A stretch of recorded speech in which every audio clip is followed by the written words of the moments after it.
Sanibonani bafundi, siyanamukela engosini yethu yokufunda ulimi lwesiZulu. Isifundo sethu sanamhlanje esesandiso.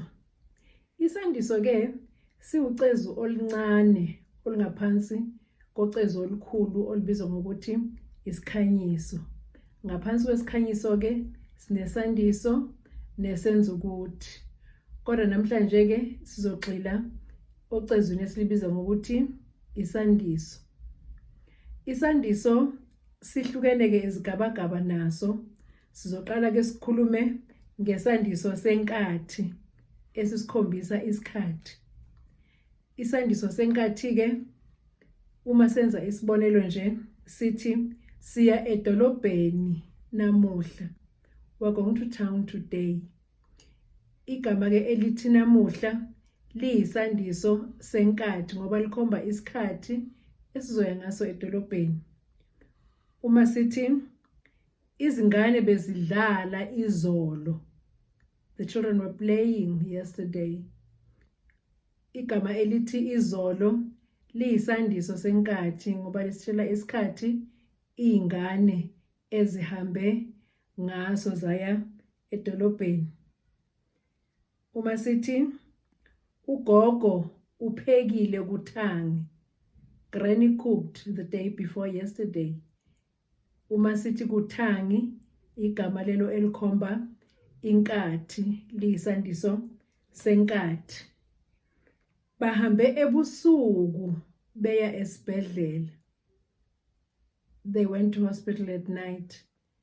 Igama elithi ebusuku liyisandiso senkathi ngoba likhomba isikhathi abantu abahambe ngaso baya esibhedlela. Sidla isinkwa nsuku zonke. We eat bread daily. Unsuku zonke ke uyisandiso senkathi ngoba usikhombisa ukuthi sisidla nini isinkwa, kusho ukuthi sisidla nsuku zonke. Savuna umbila nyakenye. We harvested maize last year. Unyakenye uyisandiso senkathi ngoba usikhombisa ukuthi siuvune nini umbila. Siyafunda manje. We are learning now. Umanje uyisandiso senkathi ngoba usitshela ngesikhathi esifunda ngaso ukuthi yiso sona lesi sifunda khona manje. Kudala abantu babelima amasimu abo. Long ago, people were farming on their farms. Igama elithi kudala lisikhombisa isikhathi ukuthi long ago, kudala abantu babelima amasimu abo.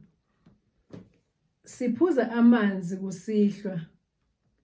We drink water in the evening. Igama elithi kusihlwa liyisandiso senkathi liyasikhombisa ukuthi siwaphuza nini amanzi. Siphela lapho ke isifundo sethu sesandiso sanamhlanje. Sizobuye siqhubeke futhi esifundweni esilandelayo. Nisithamele futhi bafundi, nisale kahle kwanamuhla.